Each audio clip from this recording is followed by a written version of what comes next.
Aquí está. 3, 2, 1. Ok, ya, perfecto. Buenas noches, querida audiencia de Visión Alternativa San Marcos. El día de hoy estamos aquí presentes para tocar el controvertido tema de la maternidad subrogada, la tenencia de hijos y también algo que atañe a todos los peruanos, que es el derecho a la nacionalidad, ¿no? Como bien se sabe, en las últimas semanas ha estado en boga, en controversia social también, ¿no? En el ámbito político, jurídico y social, lo que es el tema de Ricardo Morán. La acción de amparo que presentó ante el Tribunal Constitucional para el reconocimiento de la, de la nacionalidad peruana de sus hijos. Para tal sentido, estamos para absolver dudas y abrir un poco más el debate, más allá de un plano mediático. Estamos aquí con el abogado Richard Alexander Pinedo, el cual es egresado de San Marcos y es experto en derecho civil y un reconocido jurista. En tal sentido, Richard, no sé si quieres dar algunas palabras iniciales para comenzar formalmente la entrevista. En primer lugar, agradezco la oportunidad, Dante, y a todo el equipo de Visión Alternativa San Marcos, que considero que es un equipo que está intentando sacar a la lustre el debate público sobre algunos temas controversiales. Creo que ya era hora que en San Marcos se discutan estos temas políticos de una forma ordenada y de una forma de que al público le interesen estos temas y más que todo a los sanmarquinos, que muchas veces paradójicamente se han ido alejando de la política cuando al todo lo contrario, ¿no? Sus inicios son bastante políticos. Alejar al sanmarquino de la política es como una playa sin sol, la verdad, no lo veo concebible. Podemos tener todos nosotros opiniones políticas distintas, divergentes, difusas tal vez, pero al fin y al cabo todo confluye en una sola cosa. Tenemos una opinión política y la labor de San Marquino es criticar a la sociedad y contribuir a su crecimiento, a su desarrollo. Y de verdad que agradezco nuevamente a Visión Alternativa por estos espacios que contribuyen al debate público, el debate político y obviamente darán que hablar en lo que es la escena democrática de repente en el futuro, ¿no? Y qué mejor manera de empezar un tema controversial si no es con la maternidad subrogada, de un personaje público que nos va a servir de excusa para tocar temas políticos, temas jurídicos y, por supuesto, temas culturales. Agradezco. Mis primeras palabras serían de agradecimiento, estimado Dante, a ti y a la organización. Al contrario, muchas gracias a ti, estimado Richard. Entonces, comenzaríamos, creo yo, con algo que inicia fuerte esta entrevista, ¿no? Y voy a ir más que todo al plano político. Mucho se ha hablado en general de que este tema de la acción de amparo de Morán, más que todo es con un carácter politizante o ideológico como tal, ¿no? Hay grupos polarizados en la sociedad que, por un lado, están completamente de acuerdo con Morán, con lo que propone. De alguna manera quieren un cambio social, jurídico social aquí en el Perú, por ejemplo, en el tema de la tenencia de hijos, de los padres homosexuales y más. Y por otro lado, hay un sector de la población, que también es grande, dicho sea de paso, que no desea esto y desea mantener el molde tradicional, el modelo tradicional de familia, por ejemplo, ¿no? Desde un plano político, ¿cuál es tu perspectiva? ¿Crees que Morán lo hace más que todo con un afán político, ideológico, o consideras que más allá de eso sí es correcta la cuestión de salvaguardar sus derechos? Gracias, Dante. Gracias por la pregunta. Es una pregunta bastante general y vamos a ver que la respondemos en dos extensiones. La primera sería desde el plano de punto de vista político. Aquí no hay nada que hacer que Morán está haciendo una lucha tanto política como ideológica por la representación de sus menores hijos. Se ha visto que en los últimos años el sector LGTB ha sido representado por agentes de la izquierda que están en el Congreso, las agrupaciones políticas, y son el estandarte de batalla que algunas personas usan para mantener su vigencia. En el caso de Morán, es un tema más que de vigencia, es un tema más que ya de cercanía personal. Yo considero que es político, en primer lugar, porque sus hijos no tienen carencias, ¿no? Evidentemente ellos tienen una nacionalidad norteamericana, tienen bastantes privilegios por el poder económico de su progenitor, pero eso no, pero hay una parte importante que me gustó mucho después de analizar la audiencia, es cuando Morán dice, el hecho de mis menores hijos tengan ciertos privilegios no obsta en nada que se les niegue ciertos derechos individuales. Podrán tener todos los privilegios del mundo, pero los derechos individuales son de los derechos individuales, por no caer en redundancia.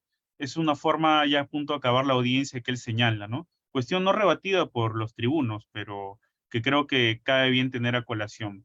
En ese sentido, entendemos la lucha de Morán como una lucha política, una lucha cultural. Ahora, tendríamos que preguntarnos, ya muy bien, la lucha política es algo consustancial a las sociedades democráticas. Las sociedades democráticas no pueden quedar estancadas, porque si quedarían estancadas, entonces no habría democracia per se, porque entonces una sola elección, entonces esas personas quedan y su modelo cultural político queda ahí también, ¿no? Por eso las constituciones evolucionan, ¿no? En el caso del Perú, exageradamente, ¿no? Hemos tenido una divergencia de constituciones, compararnos con la norteamericana que no ha cambiado, ¿no? Simplemente tiene enmiendas, tiene correcciones, a diferencia de la peruana, ¿no? Porque nuestro sistema político-económico ha ido variando de forma sustancial, sustantiva a lo largo de los años. Para ese ejemplo tenemos la Constitución del 93 comparada con la Constitución del 79. Creo que hay un giro copernicano en ese tipo de cuestiones y tal vez sería necesario otro giro copernicano en este momento. No lo sabemos porque mi opinión es mi opinión. El tema es que la opinión que pesa políticamente, la opinión que tiene un sustrato democrático, sería en la sociedad en general, ¿no? Tendríamos que verlo a través de un referéndum, una reforma constitucional, una asamblea constituyente, no lo sé. El tema es que tal vez Morán, y aquí adelantando mi conclusión, está sustrayéndose, está adelantándose a un debate político que de repente se va a gestar en el futuro. La lucha por los derechos laborales, la lucha por los derechos de algunos agentes LGTB son luchas nobles, a mi consideración, son luchas que se tienen que hacer, pero son luchas que se tienen que ganar en el ámbito político. El Poder Judicial y un ente jurisdiccional como lo es el Tribunal Constitucional no puede arrogarse una facultad que tienen los legisladores. Está el tema, por más teoría del derecho que quisiéramos aplicar, por más sentencia de la Corte Interamericana que queremos aplicar, el juez es superpoderoso, el juez tiene facultades, el juez tiene que, antes que la lógica, hacer justicia. Muy bien, pero la justicia no significa que me voy a sustraer en otro poder del Estado, porque si fuera así, entonces ya adiós el poder legislativo, nos gobiernan los jueces y ellos así porque tienen principios, porque tienen teorías, porque tienen derecho internacional, nos gobiernan, ¿no? Entonces, no, eso es una idea equivocada, ¿no? Y más adelante debemos hablar acerca del libro que tú me has dicho que también conoces, el de Jeremy Waldron, El gobierno de los jueces. De cierta forma, se da una libertad al juez. El juez no es la boca de la ley, como se pensaba antes, ¿no? Pero tampoco es un representante del gobierno, tampoco es el gobierno, peor aún, no es más que el gobierno. No es que en el Congreso digan A y el juez dice B. De repente hay zonas grises, ¿no? En los temas de acciones de inconstitucionalidad y los temas políticos del Congreso, ¿no? Hemos visto, por ejemplo, que los juzgados constitucionales están dando de baja algunos procesos de repente del Congreso, es algo más de otra rama, ¿no? Pero entonces, ¿qué vemos, no? ¿Qué estamos viendo? Los jueces se están sustrayendo en la política nacional. De repente los abogados lo vemos de manera muy soft, lo vemos de manera muy cercana porque sabemos que es posible, pero el hecho que sea posible significa que está bien, o sea, que está bien éticamente, que está bien a nivel democrático. No estamos dañando nuestro alicaído aparato institucional, la separación de poderes entre el legislativo y obviamente el poder judicial. A mi consideración, sí, la estamos dañando.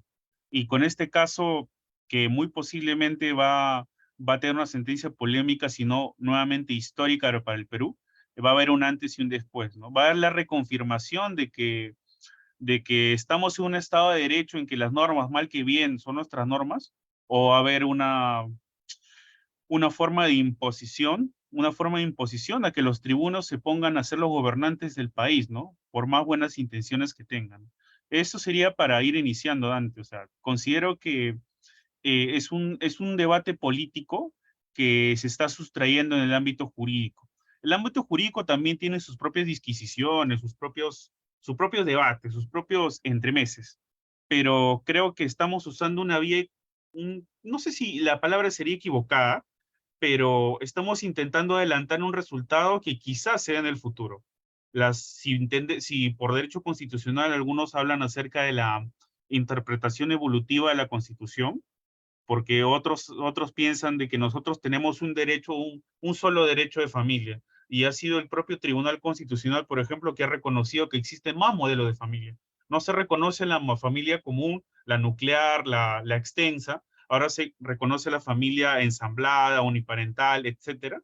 Si reconocemos otros tipos de familia, vía interpretación evolutiva, vía una interpretación que colige los derechos humanos, entonces no podemos hacer una interpretación eh, entre comillas, para apoyar a Morán.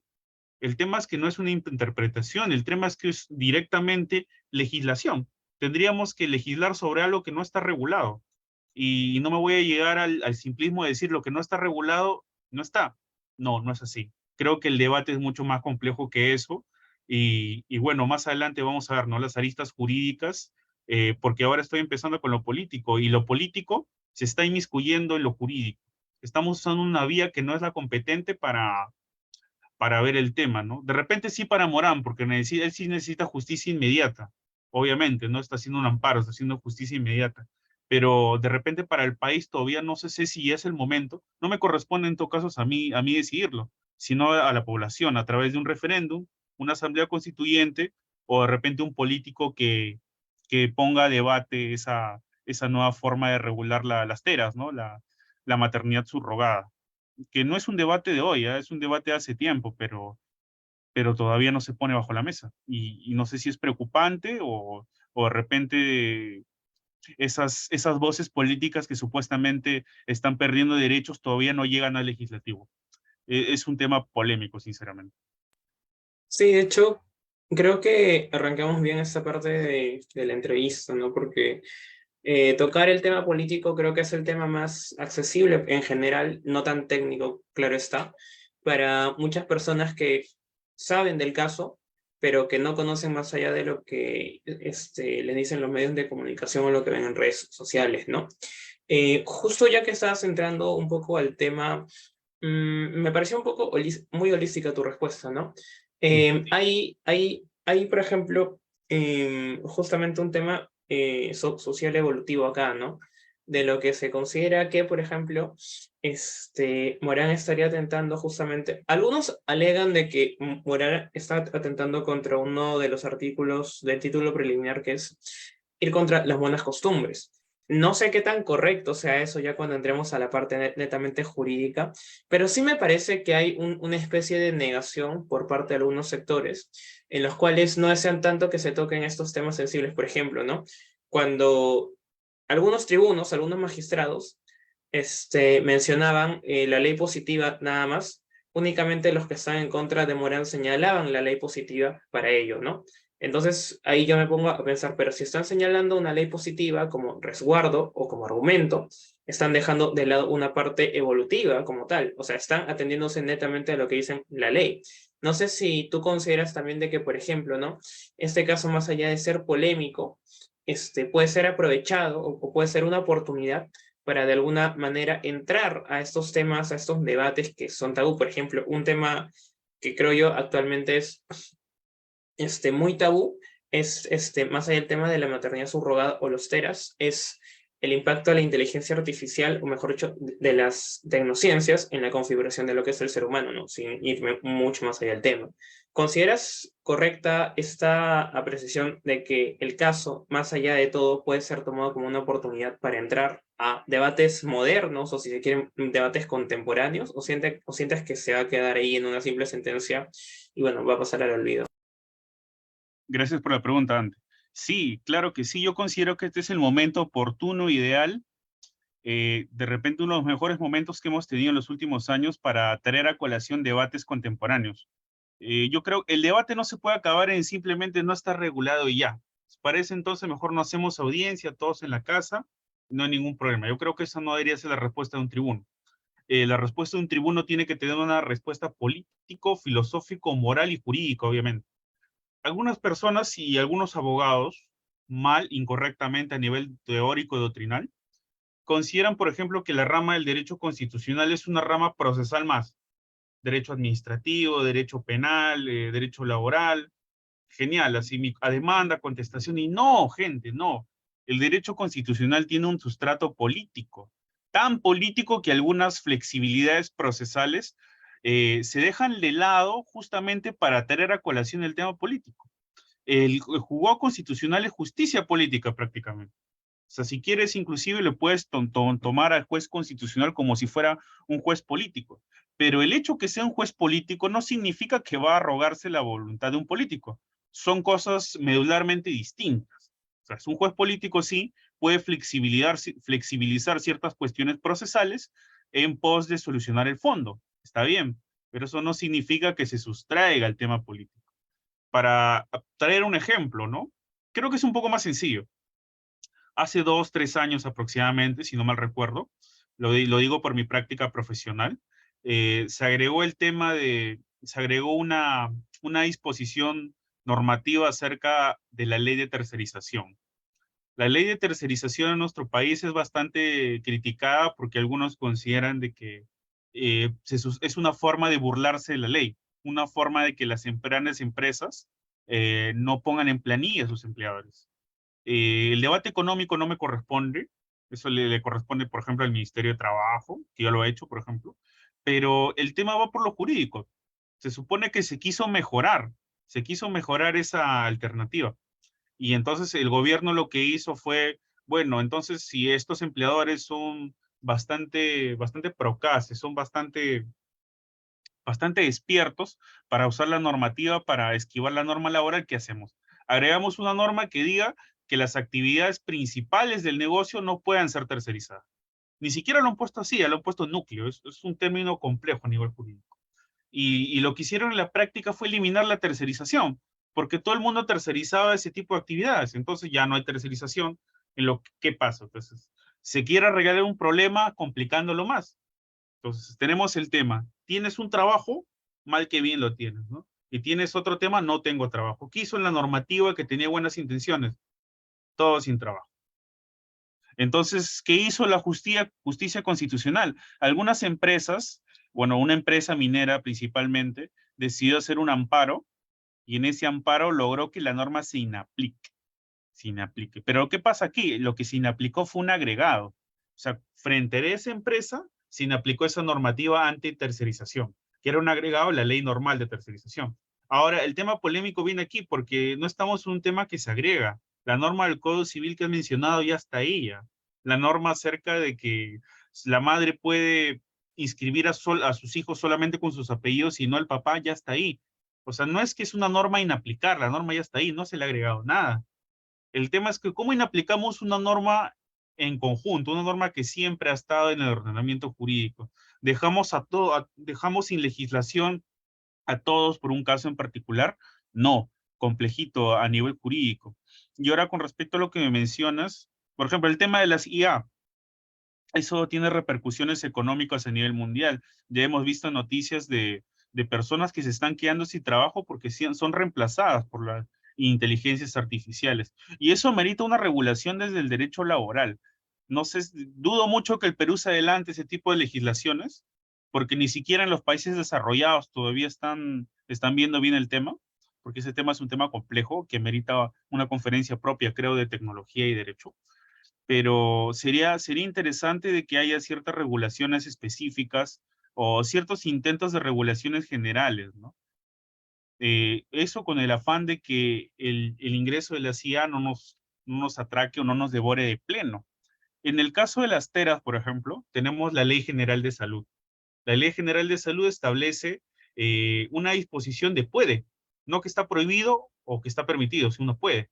Y lo que da a entender este artículo es que en la práctica está diciendo que, mira, si tú eres una pareja constituida clásica, ¿no? Mamá, papá, y tienen problemas de fertilidad, lo que tienen a su constitución, a su lado, son las teras. Pueden utilizar mecanismos de fertilización, etcétera, ¿no? Fecundación in vitro, lo que tú consideres. Lo pueden hacer, pero es solamente como una permisión.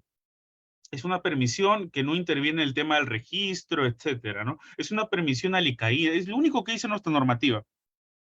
No dice ni sí ni no. Entonces, ahí hay un fallo, ¿no? Un fallo, una despreocupación, ¿no? Si entendemos que en el país hay un sector de personas LGTB que todavía está, es muy polémico el tema, por ejemplo, de la adopción, que es un tema, no sé si igual o más polémico. Lo entendemos, ¿cómo entendemos que una sola persona, solo un papá, puede inscribir a un hijo, ¿no? ¿Cómo contraargumentaríamos eso, ¿no? A lo largo de la sentencia, por ejemplo, uno de los tribunos le dijo a la procuradora del RENIEC representante, le dijo, ¿usted conoce la normativa? Sí. ¿Usted sabe que la mamá puede inscribir a su hijo con sus dos apellidos? Sí. ¿Y el papá no? Sí. ¿Eso no es discriminatorio? La RENIEC no contestó.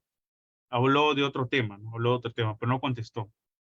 Porque más que todo lo decidió un tema de competencias, de que no era una competencia en el Indecopi. Y si bien era una buena respuesta a nivel procesal para el proceso en cuestión, no lo era a nivel político, ¿no?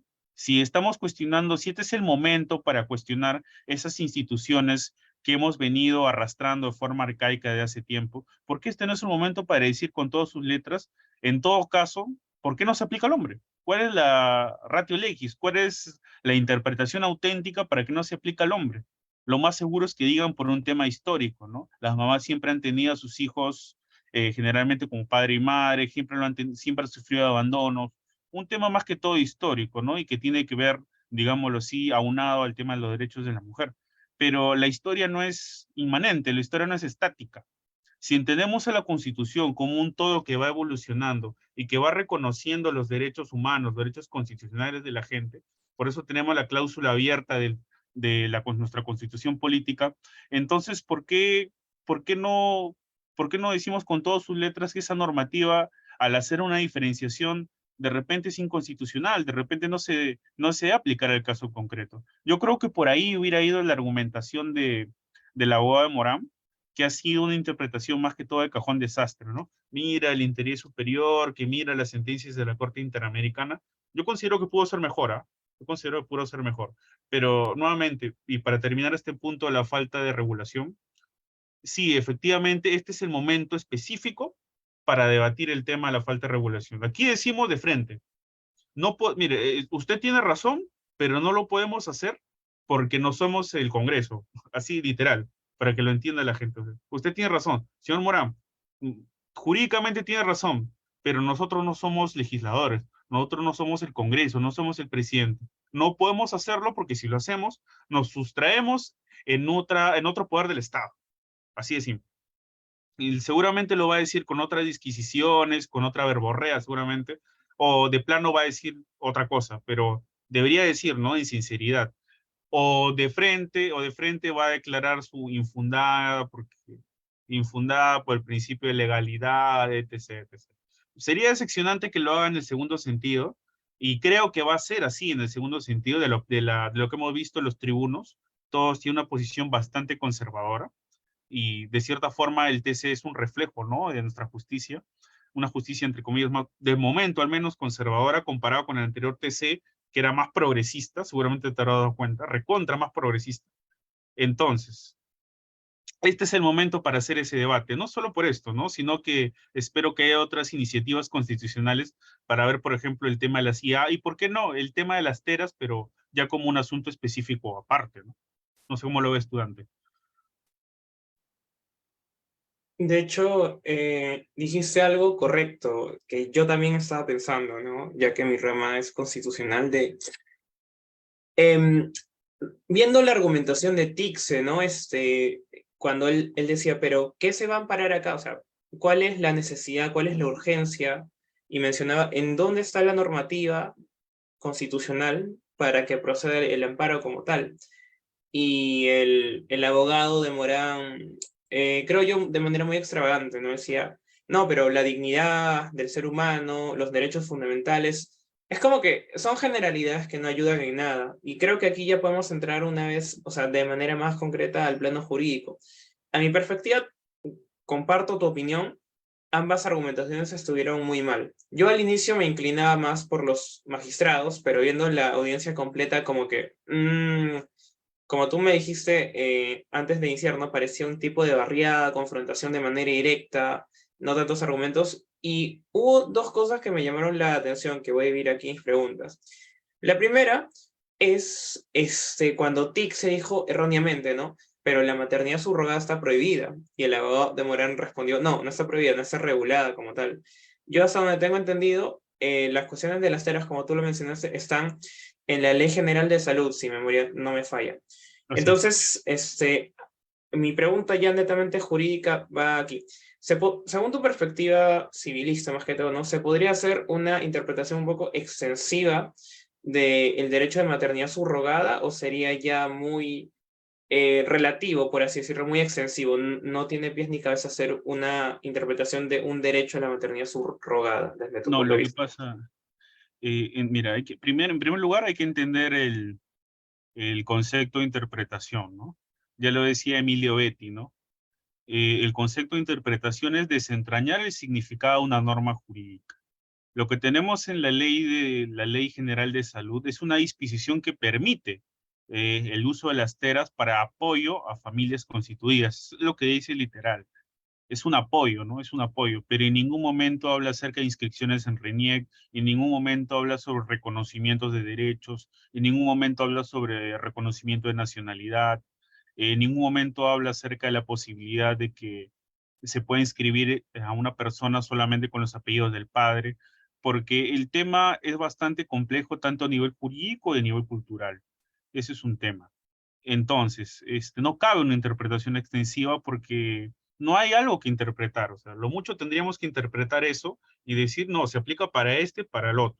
Pero es que lo que pasa es que no hay una disposición que interpretar. Aquí estamos hablando, no sé si una laguna, una falta de regulación total acerca del uso de las teras. Y si no hay una regulación total, un ente administrativo que son absolutamente legalistas, puede ser SUNAFIL, RENIEL, los ministerios, en este caso tenemos a la RENIET, que es un ente administrativo que, que peor así que los jueces no se dedica a legislar. Hay que recordar que ya hace, así me parece que es una década que ya se eliminó el control difuso administrativo, que era el uso constitucional que tenían los entes administrativos para poder ver alguna cuestión. A mi consideración, a buena hora se hizo porque pucha, si con el nivel de las personas que manejan las entidades municipales, darles la posibilidad de que hagan controles constitucionales, me daba más miedo que no lo hagan en realidad, que lo hagan en realidad, me daba bastante temor. Mucho menos lo iba a hacer Indecopi, mucho menos lo iba a hacer, perdón, Indecopi no, RENIEC. Ahora, en la audiencia, por ejemplo, la procuradora de RENIEC ha sido bastante escueta, bastante ordenada, ha sido procesalista, improcedente de plano, porque el tema se tiene que ver a nivel contencioso. Ya, Claro. bueno, ese argumento es un poquito más débil de repente, un poquito más débil porque sí hay cierta urgencia, y el amparo es una tutela de urgencia. Ya, o sea, ese argumento es un poquito más débil, pero es el argumento de forma. Si inicia tu argumentación jurídica, inicia con tu argumento de procedencia. Muy bien. El argumento más débil de repente es el de procedencia, porque ella dice que esto perfectamente lo puede ver un juzgado contencioso. Ahora, con respecto al tema de fondo, la procuradora habla acerca de la falta de regulación. Hay una falta de regulación total en la Ley General de Salud, hay una falta de regulación total en la normativa del RENIEC y hay una falta de regulación en la posibilidad de que se reconozca como hijo una persona que solamente tiene padre. Nuestra legislación a nivel normativo y a nivel de principio no acepta todavía eso.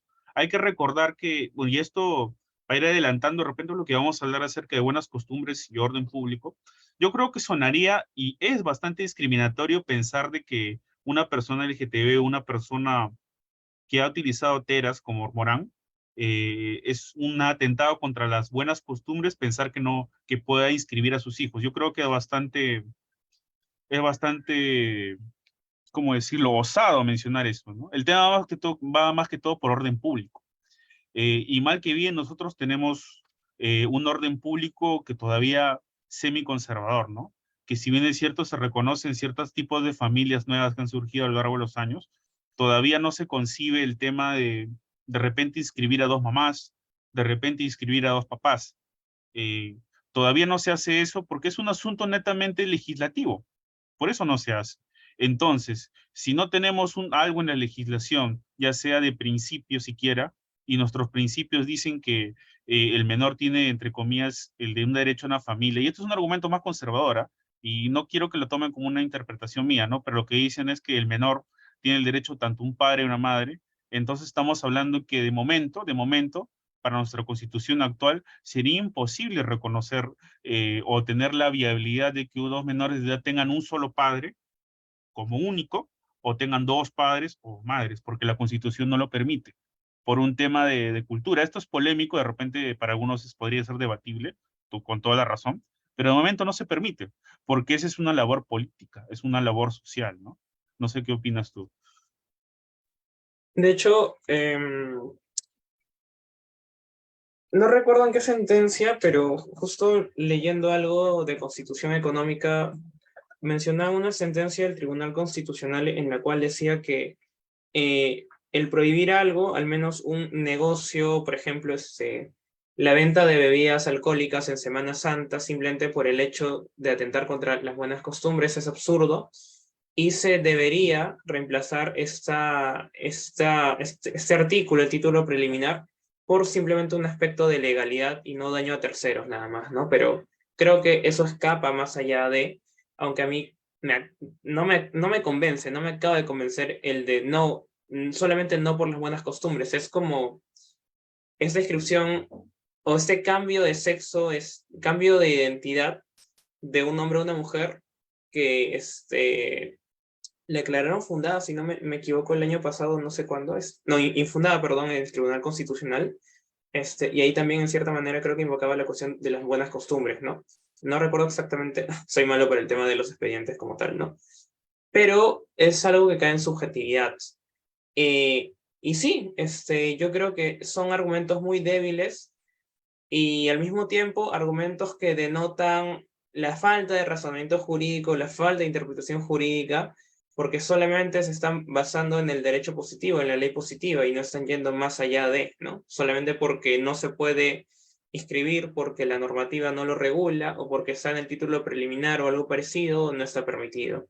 Y eso, a fin de cuentas, creo yo, esa misma gente que hoy día está argumentando, diciendo que no está permitido por la ley, que atenta contra las buenas costumbres y una serie de factores más que incluyen al derecho positivo, en 30 años van a ser los primeros que escapen del derecho positivo para irse a una argumentación más naturalista o más de razonamiento jurídico usando otros métodos de argumentación, ¿no? Porque en 30, 50 años la normativa va a cambiar y capaz ya no sea las buenas costumbres, capaz ya está permitido que un padre, o sea, una persona que es papá de dos hijos puede inscribir a sus hijos y no haya ningún problema. Y esta gente que hoy día argumenta eso en base a la ley va a ser la primera que le dé la oposición a la ley de aquí en 50 años, creo yo. No sé si también estás de acuerdo conmigo, o crees que puede, o crees que hay otros motivos más por basarse solamente en la ley o por argumentar así. Lo que me dices es bastante curioso. Yo tengo un amigo que por su posición en una entidad pública, no puedo mencionar su nombre, pero él me decía, ¿no? Mira los tribunos, cuando le convienen son legalistas, ¿no? Miren, la ley dice A, la ley dice B, sí, ¿no? Pero cuando no le conviene son principalistas, son neoconstitucionalistas. O sea, es un asunto jurídico y cuando yo era practicante una vez escuché a uno de mis jefes, ¿no? Pero le dije, doctor, pero la dogmática no lo permite, le dije, ¿no? Yo le dije, y él me dijo, la dogmática se ha hecho al servicio de que la pagan. Y si podemos entender eso como la dogmática, lo extendemos, la dogmática está al servicio del poder. Yo contrato un famoso constitucionalista para que me hagan informe jurídico y me puede justificar hasta que los chanchos vuelan, porque el derecho así lo permite, ¿no? Esa falta de, esa cientificidad del derecho, que ese es otro debate, la verdad, esa cientificidad del derecho es lo que hace que cualquiera que pueda pagar pueda sacar un informe jurídico avalando ciertas cosas, ¿no? Que de repente podrían ser injustas, ilegales, o tal vez sí, pero es en el momento, ¿no? Entonces, tú has dicho, ¿no? Ahorita estas personas que dicen no se puede porque es ilegal, en el futuro, ¿qué dirían, no? Si son conservadores, en el futuro, cuando haya norma, van a decir, no, es inconstitucional, no me importa que lo diga la ley, van a decir, porque sirve a sus intereses políticos, ¿no? Los que hoy dicen que no se puede porque hay una falta de regulación, mañana en el futuro, ¿qué van a decir? No, no se puede porque la Constitución lo prohíbe. ¿Quién ha sido el conservador? ¿Quién ha sido el izquierdoso, el progresista, el caviar que ha dicho eso? No me importa. Si vamos a hacer yo voy a juntar un montón de personas, vamos a hacer nuestra acción de inconstitucionalidad contra esa ley.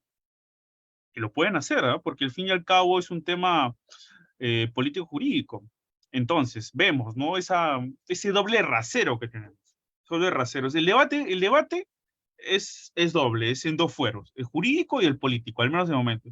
Jurídico no se puede porque hay una falta de regulación y el juez no puede sustraerse en la labor del legislador. Ese es el ámbito jurídico. Un tema de separación de poderes, teoría del Estado, si quieres. Digo.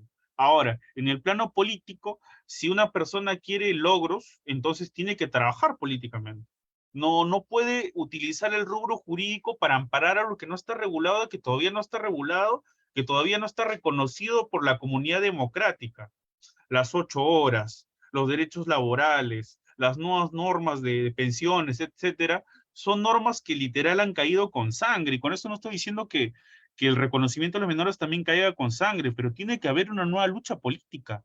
O sea, en otras palabras, tiene que haber una preocupación política por llegar al gobierno y en el gobierno hacer ese tipo de reformas, que puede que le gusten a unos, sí, no, pero es que nunca se va a poder gobernar para todos. El presidente es elegido con un porcentaje amplio, pero no con un porcentaje popular, y en las últimas elecciones peor, ¿no?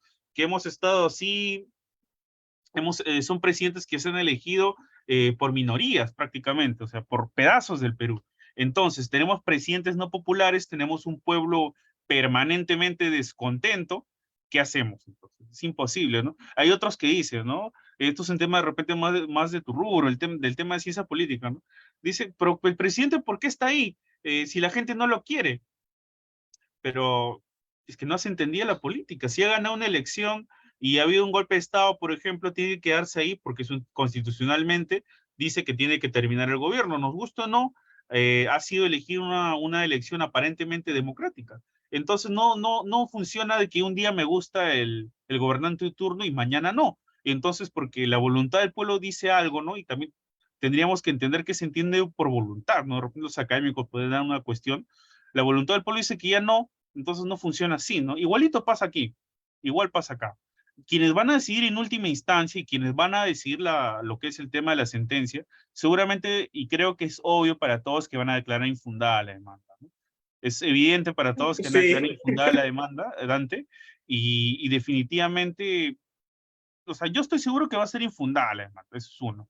Pero me gustaría que ese infundado no sea un infundado seco, ¿no? Que no tenga una página, 2 páginas que diga, no hay regulación, infundado, no, sino que aproveche el momento para explicar las razones culturales, político-económicos o hasta filosóficas para, para decir por qué no se puede aplicar en el Perú. O sea, y sería genial, por ejemplo, que haya una cita del libro que te comenté, el de Waldron, del gobierno de los jueces, que dicho sea de paso, ese libro es el favorito de Tixe, uno de los tribunos. Sería genial, ¿no? Que se aproveche este gran paso para explicar a la gente que los entes jurisdiccionales no son entes para esquivar la política o para deshacer cuestiones que se han perdido en el terreno político. O sea, si has perdido una instancia, ¿quieres venir a patelear a otra? No, no es así. Sí, dale, dale. Sí, continúa. sí, viendo ello, justo me hiciste recordar otra pregunta que te quería hacer, que es que entra tanto en un plano constitucional y plano civil, ¿no? Y me refiero al llamado principio de Iura no curia. Dick se dijo, no, pero señor, está prohibido. El abogado, una vez más, repito lo que dije antes, no, no está regulado. Y bueno, yo hice un pequeño trabajo acerca del Iura no curia en Civil 1 de personas cuando dio su título preliminar. Y justo recordé ello, ¿no? Y dije, mi razonamiento versó de la siguiente manera, de que, bueno, no está regulado, pero el hecho de que no esté regulado implica que no se va a resolver. O sea, como tú mencionaste al inicio, ¿no? Ya se superó la clásica noción o el clásico concepto de Montesquieu cuando dijo de que el juez solamente es la boca de la ley. No, el juez ahora es el que interpreta la ley como tal, no el que la dice. Y de hecho hay una disposición del Código Civil que justamente regula ello, que, del Iura Novit Curia, que es el artículo 7 del título preliminar, y más aún el artículo 139, punto 8, que menciona, ¿no?, el principio de no dejar de administrar justicia por el vacío de eficiencia de la ley. En tal caso, deben aplicarse los principios generales del derecho y el derecho consuetudinario. Entonces, justamente aquí entra mi siguiente pregunta, ¿no?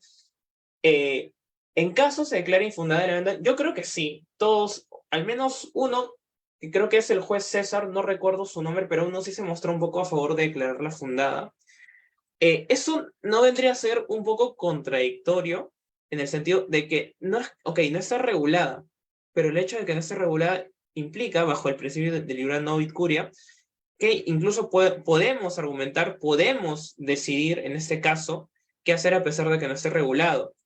Yo creo que los jueces, si conocen cabalmente la Constitución, deberían saber de que la no regulación no es un impedimento para resolver de mejor manera este caso. No sé si aquí compartes esta apreciación conmigo, ya que tú también ves la parte civil y creo que conoces dicho principio.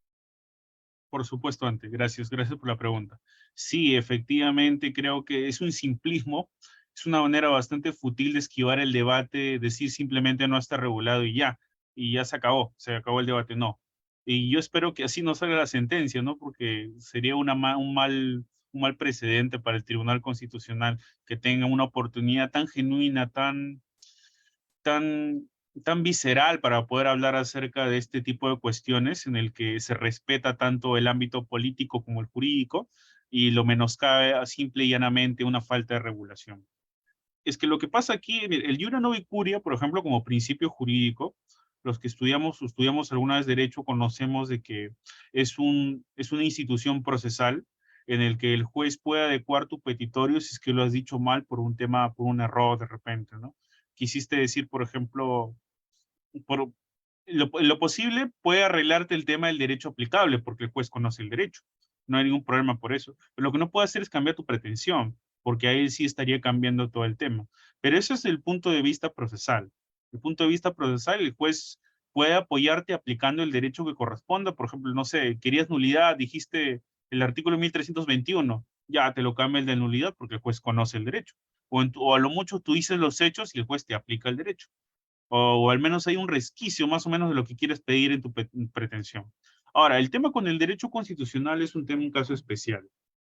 Este amigo, por ejemplo, que no puedo mencionar, que es un grande del constitucionalismo, me dijo una vez y es cierto, de mi experiencia en litigio yo lo saco, que los jueces constitucionales, incluso los propios, algunos magistrados, ex magistrados también, no son constitucionalistas de profesión, sino generalmente son civilistas, son incluso algunos penalistas, y llevan esos formalismos procesales, los llevan al juzgado constitucional. E incluso algunos los llevan al propio Tribunal Constitucional, los llevan por formalismos procesales que el derecho constitucional, como derecho político propiamente, no tiene ni debería tener. Eso de repente es una crítica que se le hace, ¿no?, a las personas que están en esta rama y quieren aplicar formalismos del derecho procesal común al derecho constitucional. Entonces, no va más allá de un iura novi curia, ¿no? El el juez tiene plena posibilidad para aplicar el derecho que considere, ¿no? En este caso, aplicar principios, aplicar la propia Constitución, sentencias de la Corte Interamericana, etcétera. No tiene plena libertad, plena disposición para aplicar lo que considere. Pero aquí estamos de repente también en un zafarrancho, ¿no? Porque hay una parte en la que el abogado de Morán le dice, quiero que inapliques, pero ¿inaplicar qué? ¿Qué vamos a inaplicar? Para inaplicar algo tiene que ser manifiestamente inconstitucional con respecto a ti, al menos. Hablamos de un amparo contra normas, que sí se puede hacer, ¿eh? Pero tiene sus propios requisitos. Se puede hacer un amparo contra normas. Este no es el caso. Es un amparo contra una resolución administrativa, lo que conocemos de expediente. Entonces, ¿inaplicar qué cosa? Inaplicamos el artículo de que de la madre puede inscribir a sus hijos solo con sus apellidos, y como que nos quedamos. Es que no es que eso sea inconstitucional per se, sino que lo que entre comillas sería inconstitucional sería el hecho que no se le da esa facultad al hombre. Y por ende, si no tiene esa facultad, no tiene la posibilidad de inscribir en RENIEC. Y si no puede inscribir en RENIEC, no tiene ciertos derechos que le corresponden como ciudadano peruano, desde ese punto de vista. Entonces, Entonces, vemos que no se trata de una falta de regulación, no se trata de una inaplicación, como lo dijo el abogado, ¿no? Se trata de que no tenemos un marco normativo a aplicar y la única forma de poder dar una solución a este tema, como tú bien lo has dicho, el hecho de que no haya regulación al respecto no significa que un juez, y más aún, un juez del Tribunal Constitucional, no va a fallar, tiene que fallar en defecto o vacío de la ley. Y para fallar en defecto o vacío de la ley, tiene que aplicar principios, tiene que aplicar el origen constitucional de todo, ¿no? El político, filosófico, lo que sea, ¿no? Y no es algo que no haya pasado antes. Si algunos conocen la sentencia de los toros, del tema de las corridas de toros y las peleas de gallos, ahí también, por ejemplo, se habló de algunas bases filosóficas. Considero que pudo ser mejor, pero mal que bien lo hicieron. Y, y no lo prohibieron. Mire, a esa sentencia dice esto, ¿ah? Quiero que le escuchen bien, así, antes de tantas verborreas. Esa sentencia dice esto. Sí, está mal lastimar a los animales, pero no podemos eliminarlo porque da dinero al Perú. Así, en frío dice esa sentencia eso. Pues, pueden creerme, ¿no? Si quieren la pueden leer, está en Google, pueden acceder a la sentencia, pero en frío esa sentencia dice eso. O sea, las peleas de gallos y las corridas de toros, sí, reconocemos que filosóficamente se daña un ser vivo, es un ser sintiente, citan, por ejemplo, algunos conocidos filósofos que hablan sobre el tema, pero al final no declaran fundada la demanda, y no la declaran fundada porque, nuevamente repito, el Tribunal Constitucional no es solamente jurídico, es un tribunal político, y al ser un tribunal político, no, entre comillas, estoy pensando con el tribunal, ¿eh? No puedo enviar al desfalco al país de forma económica porque filosóficamente es lo correcto. No es tan sencillo. Si soy un ente político y como ente político tengo funciones de repente, llámales inclusive parecidas a las de un legislador. No puedo mandar al desfalco al país porque filosóficamente o moralmente es lo correcto. No puedo porque también tengo la responsabilidad de ser un ente político. En este caso es parecido, o si no igual, estimado Ante.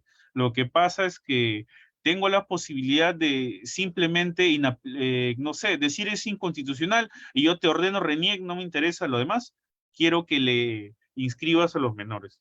Pero ¿qué hacemos con eso? Dejamos una puerta abierta, gigantesca, enorme, descomunal, colosal, dantesca, que al final, o sea, ¿qué importa lo que digan los legisladores? ¿Qué importa lo que diga el orden jurídico político? No importa, porque el tribunal, yo tribuno, aquí mando yo. Aquí no me importa lo que diga el Congreso, no me importa lo que diga el presidente. Entonces generamos un desbalance entre los poderes. Y un país desbalanceado es un país inestable. Y un país inestable es un país que ni siquiera está en vía de desarrollo. Y yo creo que no sería una vía correcta, ¿no? Como acción del Tribunal Constitucional. Al menos yo lo veo desde ese punto de vista, ¿no? Desde el punto de vista jurídico y político, ¿no? No podemos sustraernos en la labor legislativa, es imposible, ¿no? Y en todo caso no deberíamos. Si de repente lo Richard, tienen, no deberíamos. Sí. justo aquí va mi penúltima pregunta. ¿Crees que hubiera sido una mejor argumentación ver un amparo de una desigualdad ante la ley del artículo 20 o 21, creo, del Código Civil, en el cual se menciona, ¿no?, de que la madre sí puede inscribir a sus hijos con su apellido, pero no puede hacerlo el padre, ¿no? Yo durante todo el tiempo, o casi todo el tiempo, estuve esperando que el abogado de Morán, bueno, que la pretensión principal, mejor dicho, sea en un alegato a la desigualdad ante la ley que hay entre hombres y mujeres. Pero una vez más me decepcionó mucho la argumentación del abogado, ¿no? Mencionando de derechos fundamentales, dignidad del ser humano, etcétera, etcétera. ¿Crees que un mejor amparo, una mejor manera de presentar esa pretensión hubiera sido un tipo de desigualdad entre varones y mujeres? Sí, me parece un punto de vista interesante. Pero esto de aquí lo tocó, por ejemplo, la procuradora Renier lo tocó, señaló, mira, el concepto de discriminación ante situaciones iguales estamos aplicando un criterio diferente. El problema es que no hay dos situaciones iguales, solo es una facultad atribuida exclusivamente a la mujer. Pero si queríamos ir más allá del concepto y entender de que esa facultad se le está dando a la mujer explícitamente por algo, yo creo que el Tribunal Constitucional igualmente lo hubiera declarado infundado. Lo hubiera declarado infundado señalando de que sí, consideramos que hay discriminación, como la sentencia de los toros, igual. Sí, consideramos que hay discriminación, no lo podemos negar, pero lo vamos a mantener así porque hay razones económicas, políticas e históricas, porque la mujer sí tiene esa facultad y no la tiene el hombre. Y al menos este es un momento en el que todavía no podemos dar esa facultad al hombre porque abriríamos la puerta a otro extremo, ¿no? Yo considero que sí hubiera sido interesante, pero ahí la procuradora Reniec sí se defendió muy bien, citó el concepto de discriminación y lo hizo de forma correcta. Ahí sí no habló el abogado de Morán. Y no, yo considero que si hubieran ido por esa pretensión, el tribunal igual hubiera declarado hubiera declarado infundada la demanda, pero sí hubiera señalado, ¿no? Que existe cierto atismo, ¿no? Una diferenciación que de repente no es justa, pero tiene una ratio legis, ¿no? O una interpretación auténtica en una razón histórica, ¿no? Y una razón económica, histórica, social, llámale, es que efectivamente en nuestro país las madres solteras se cuentan por montones, se cuentan por destajo. Entonces, sí hay una razón. Si hubiera sido interesante tocar más ese punto. Yo creo que si el debate se hubiera circunscrito a eso, hubiera sido más interesante, pero dado que no tenemos un triste intento, ¿no? Por parte de la pretensión. Ahí también te suscribo. Sí, yo también estaba poniendo en supuestos, ¿no? O sea, ¿qué se podría amparar acá? Y la única respuesta que me dio a mí mismo es desigualdad nada más. Es lo único que se podría hacer. Ya para cerrar, bueno, esta es una pregunta de cierre, sin embargo, igual va a haber un tipo de epílogo acá. Em, la cuestión del interés superior del niño, que es otro tema tocado, ¿no? Dicho sea de paso, no es un derecho, es un principio. Usualmente veo gente que dice, no, yo defiendo el derecho al interés superior del niño, pero en general no es derecho. Y es más, es un principio, si no me equivoco, positivo. No, es una regulación positiva a nivel interamericano, si mi memoria no me falla, ¿no? Eh, Está aquí en juego eso, ¿no? La parte de Morán menciona, ¿no? Se están negando el derecho a la nacionalidad a mis hijos. Y bueno, en esto tiene razón. Si los hijos no tienen nacionalidad, no tienen ningún derecho fundamental. Eso yo creo que es más que obvio, ¿no? Sin embargo, el único resguardo que encuentro ahí es interés superior del niño y va. Mientras que hay otra parte, ¿no? Y esto resaltó más en la abogada Pacheco. No sé si concordarás aquí conmigo, ¿no? Ella es, creo, la más conservadora entre todos los tribunos, en la que mencionó acerca del factor de la mamá, ¿no? Y le preguntó a Ricardo, ¿usted tiene mamá? Entonces, como que ella sí ve muy importante el factor de la madre para el llamado interés superior del niño. Ante esta controversia, ¿qué es lo que tú opinas? ¿Crees que de verdad estaría mejor salvaguardado el interés superior del niño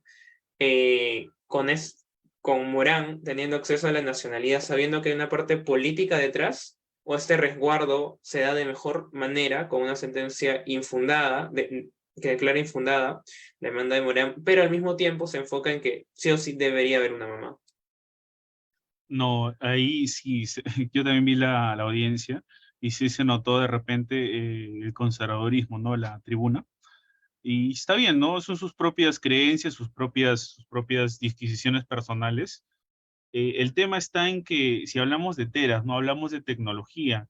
Y si hablamos de tecnología médica, estamos viendo de que Morán, por regulación norteamericana, no conoce quién es la donante de los óvulos. En otras palabras, no conoce quién es la madre genética o la madre en sentido estricto de los hijos. No lo sabe, no conoce. Conoce, a lo mucho, conoce a la madre subrogada, o sea, la madre que ha servido como vientre de alquiler, que dice comúnmente, pero esa no es la madre genética. He visto a lo largo de la audiencia que hay posiciones de que la señora quiere considerar a la madre, a la madre subrogada, a la vientre de alquiler como madre, pero eso es una persona que ve esto como un negocio.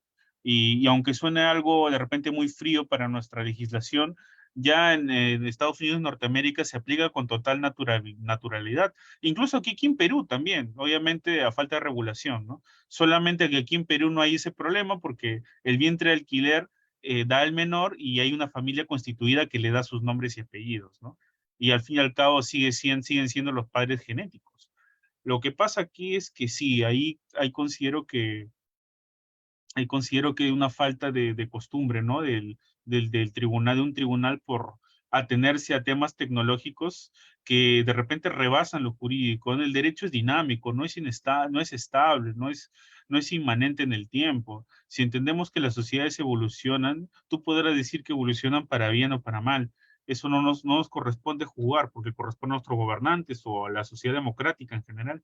Entonces vemos que en ese tipo de cuestiones, en el caso del tema de Morán, de que tenía o no una mamá, no me pareció muy pertinente de parte de la magistrada, sino hubiera preferido que hubiera un debate con respecto a ese aspecto, pero en el sentido de que se explique por qué no hay una mamá.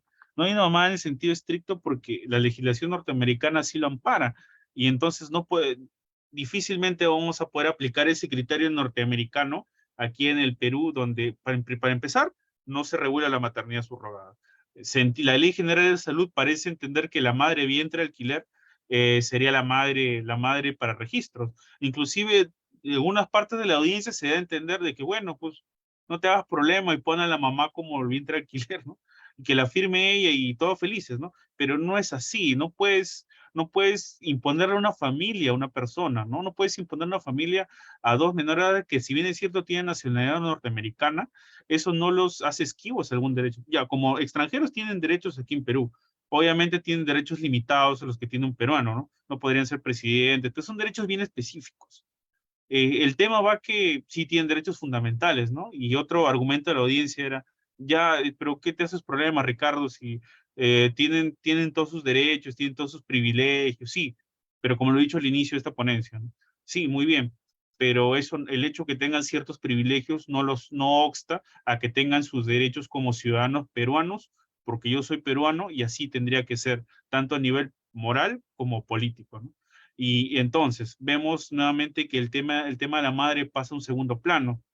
Pasa a un segundo plano porque estamos comparando dos legislaciones, dos órdenes públicos distintos. Un orden público, el norteamericano, que es un orden público más liberal, digámoslo así, y un orden público peruano, que es un orden público conservador, llamémoslo así también.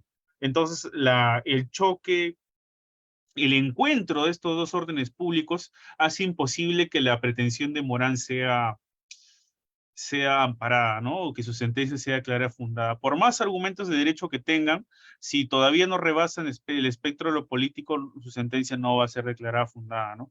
Por más argumentos que tengan. Y finalizando tu pregunta con respecto al interés superior del niño, sí, lo que pasa es que, mira, te lo digo como litigante de tema de familia, el interés superior del niño es un caballito de batalla, un cajón desastre que es usado por litigantes. Mire, no voy a argumentar nada, señor juez, ahí está el interés superior del niño. Es lo que pasa en la práctica, ¿no? Un aspecto de que se quieren sustraer en la argumentación. Pero el hecho de que este principio positivo, como lo has señalado tú, que es reconocido por la legislación internacional, por el jus cogens que le dicen otros, sea mal usado en Perú, no significa que no tenga o carezca de significado, porque sí lo tiene. Aquí también se esquivó otro gran debate que pudo haber ocurrido en el Tribunal Constitucional, el interés superior. Esos menores necesitan un padre. ¿Y a quién le reconocen como padre? A Morán, muy bien, lo tienen. Y si reconocen como padre a Morán y por ende se entiende que Morán es una persona peruana, mínimamente tendrían que tener su nacionalidad. La nacionalidad del padre tendría que ser una extensión de ese reconocimiento, de ese interés superior en su dignidad, etcétera. No pueden estar tantos años litigando en el tribunal, señalando que efectivamente no son norteamericanos y ya, ¿no? Yo creo que desde el punto de vista del interés superior del niño, se pudo haber realizado una argumentación constitucional exquisita, porque al Tribunal Constitucional le hubiera sido difícil o muy complejo rebatir ese tema del interés superior en sentido estricto. Yo no sé qué van a poner en su sentencia para rebatir ese aspecto. Seguramente van a poner que no se aplica por el tema de que se pueden sustraer en la labor de los jueces, pero definitivamente el hecho que sea mal usado por los litigantes y el hecho de que haya sido mal usado por el abogado Ricardo Morán no obsta de que es un principio que tiene que estar incorporado no solo a sentencias de juzgados, salas, casaciones, sino también a una sentencia del Tribunal Constitucional. Que mejor ejemplo que nuestra alta corte para dar el ejemplo en vaga redundancia en temas de interés superior del niño. Y si no lo pone o no y no lanza una argumentación convincente, creo que se va a perder otra oportunidad para hablar de este interesante principio. Sí, de hecho, como dicen, ¿no? Siento que em, es, es una buena mención, o sea, la cuestión del interés superior del niño, pero carente de contenido, ¿no? No supo desarrollar el juez, ni siquiera los magistrados, en qué en concreto se quería salvaguardar de los menores. Yo, es más, en una parte estaba esperando de que uno de los magistrados diga algo de, pero señor Morán, usted sabe que el que los niños crezcan con una sola figura, y en este caso hombre y homosexual, va a ser dañino para su psicología o algo así. Yo incluso podía esperar que dijeran algo parecido, ¿no? Pero felizmente no lo hicieron, más o menos por cómo estaba yendo la orientación de la argumentación de la magistrada Pacheco al momento de argumentar. Pero pero bueno, ya son muchas cosas. Este es un tema creo que va a hacernos pelear a los que vamos por la rama del derecho constitucional, ¿no? Que dicho sea de paso, y no es un secreto, es una rama del derecho muy politizada y en tiempos actuales con tendencia más progresista, ¿no? Richard, ha sido para mí todo un gusto. De hecho, a mí me gusta tener esas entrevistas que van muchas veces más allá de lo técnico, ¿no? Lo técnico sirve, pero no es suficiente, es necesario, pero no es suficiente, ¿no? Se necesita una correcta argumentación, una correcta interpretación. Hacer filosofía del derecho, creo yo, es importante para todo el derecho en sí, como también hacer análisis económico del derecho, últimamente me estoy dando cuenta. Y nada, te quería agradecer por este pequeño espacio que nos das aquí en Visión Alternativa, y por tocar temas capaz con más claridad de lo que pueda salir en los medios, en las redes y demás, ¿no? Por ahí me está escuchando algún conductor no decir, Morán solo lo hace porque tiene fama, porque es conocido, a ciertos congresistas, que me reservo una vez más el nombre, mencionaron, este abogado destruye completamente magistrado destruye a abogado de Morán y demuestra que el Perú no se va a infectar con ideologías perversas o cosas así. Pero creo que ese tipo de espacios es necesario, nutritivo y llena cierto vacío. Si bien es cierto, en la legislación hay un vacío respecto a lo que se debería regular en la maternidad subrogada y demás cosas, en el debate nacional también hay cierto vacío de claridad, creo yo, ¿no? Se deja llevar mucho por lo mediático, lo pasional, lo emotivo y no tanto por una claridad intelectual que creo yo debería primar en estos temas.